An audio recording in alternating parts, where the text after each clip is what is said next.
WrestleMania 40 changes, Brock Lesnar getting removed out of a video game, plus so much more. We're going to talk about it right here on the Ango Show.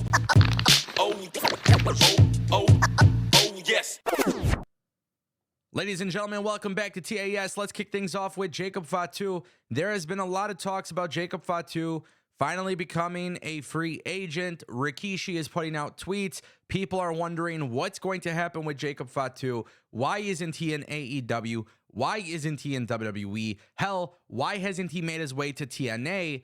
And this becomes a very interesting topic. Now, to go a little bit further into this, I was always a little bit curious as to why Jacob Fatu wasn't involved in the WWE or AEW. More specifically, the WWE, because I feel like Jacob Fatu would have been, in a strange way, I think he would have been in a better position than Solo Sikoa as he was learning to develop, right?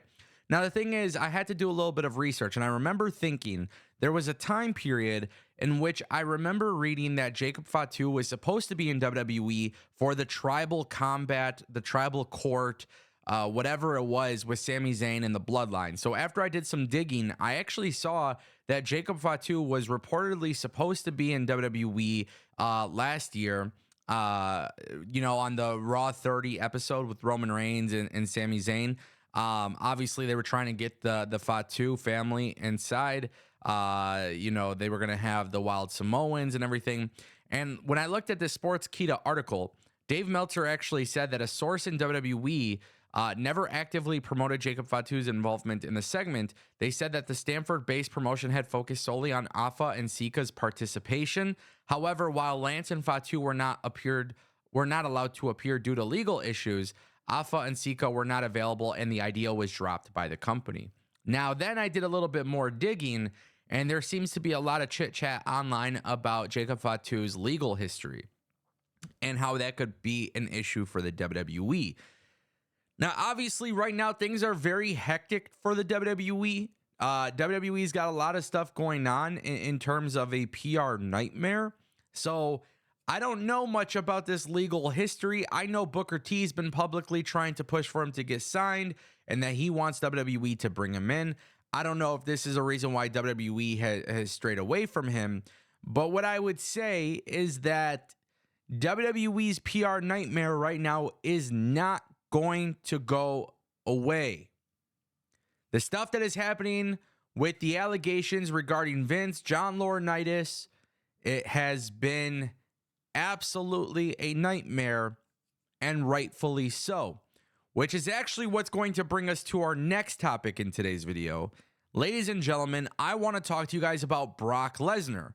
Now, previously, we talked about Brock Lesnar had been removed from creative plans.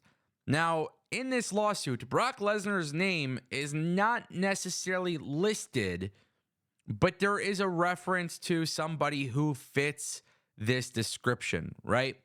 Now, obviously, as I've said before, these allegations are incredibly disgusting, and if you want to read them more in detail, all it takes is a quick Google search. But to give you some context, WWE removing Brock Lesnar from creative plans, reportedly, then also putting 99% of his merchandise on clearance or whatever. It is very clear that WWE is looking to move on from this debacle and this whole thing. And I think the best thing is to confront these things head on. But now PW Insider has dropped a new report that Brock Lesnar has been removed from the WWE Supercard mobile game, which, as we all know, is published by 2K Games. They said, in asking around, we have confirmed Lesnar was indeed pulled from the game.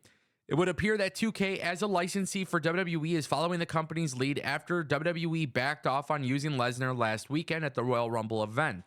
Lesnar was slated to return and begin his WrestleMania season storyline, but in the wake of the Janelle Grant lawsuit filed against WWE, Vince McMahon and John Laurinaitis several days before, we are told the company chose to withdraw Lesnar's involvement. Going forward, PWInsider.com has been told by sources familiar to the matter that we should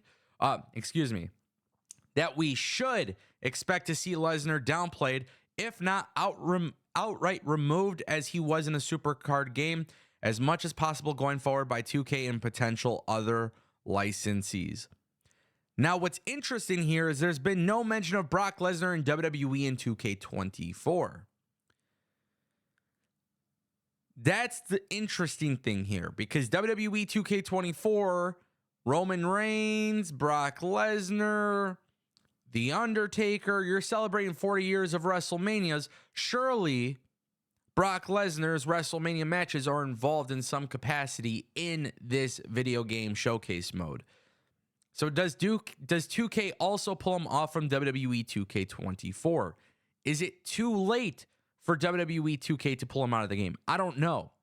But as I've said, this is a PR nightmare. This is a nightmare. But more than just it being a public relations nightmare, this is just a nightmare in general. And keep in mind, at the same time, too, there does appear to be a federal investigation on Vince McMahon.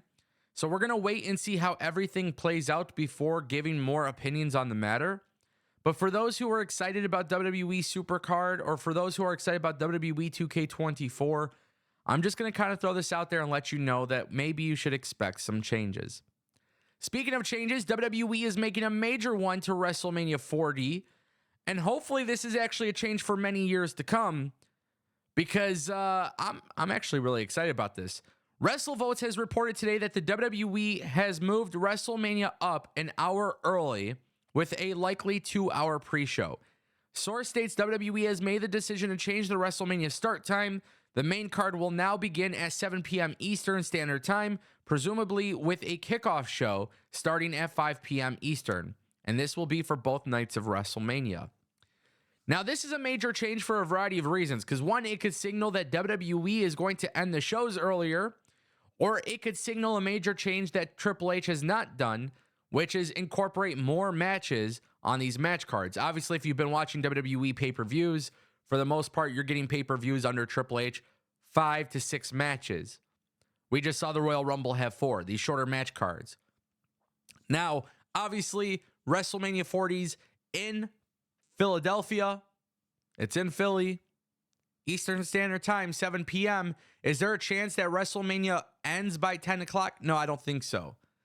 But I think WrestleMania is going to be stacked with matches, and I could see Triple H making the change from 7 to 11 o'clock, maybe even 11:40, depending on Cody Rhodes and Roman Reigns when they wrestle for 2 hours and all Bloodline members get involved, right? You got to make a lot of time for that. Either way, this is a good change in my opinion. I think it's good to have it start earlier. The kickoff show, actually, in this particular situation as well, if it's a 2-hour kickoff show, I would actually like to see some matches on the kickoff show. But that's just my personal preference. That way you could get some more matches and more people performing at WrestleMania.